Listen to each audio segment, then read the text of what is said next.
جب سورج گرہن لگا تو نبی کریم صلی اللہ علیہ وآلہ وسلم نماز کے لیے کھڑے ہوئے اور ایک لمبی سورت پڑھی، پھر رکوع کیا اور بہت لمبا رکوع کیا، پھر سر اٹھایا، اس کے بعد دوسری سورت شروع کر دی، پھر رکوع کیا اور رکوع پورا کر کے اس رکعت کو ختم کیا اور سجدے میں گئے۔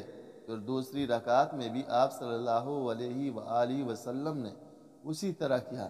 نماز سے فارغ ہو کر آپ صلی اللہ علیہ وآلہ وسلم نے فرمایا کہ سورج اور چاند اللہ کی نشانیوں میں سے دو نشانیاں ہیں، اس لیے جب تم ان میں گرہن دیکھو تو نماز شروع کر دو جب تک کہ یہ صاف ہو جائے۔ اور دیکھو، میں نے اپنی اسی جگہ سے ان تمام چیزوں کو دیکھ لیا ہے جن کا مجھ سے وعدہ ہے، یہاں تک کہ میں نے یہ بھی دیکھا کہ میں جنت کا ایک خوشہ لینا چاہتا ہوں۔ ابھی تم لوگوں نے دیکھا ہوگا کہ میں آگے بڑھنے لگا تھا اور میں نے دوزخ بھی دیکھی، اس حالت میں کہ بعض آگ کو کہے جا رہی تھی۔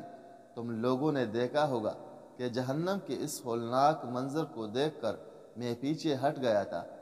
میں نے جہنم کے اندر عمرو بن لہیہ کو دیکھا۔ یہ وہ شخص ہے جس نے سانڈ کی رسم عرب میں جاری کی تھی۔ سانڈ کی رسم سے مراد کہ اونٹنی کو غیر اللہ کے نام پر چھوڑ دینا، حتیٰ کہ سواری اور دودھ بھی نہ دونا۔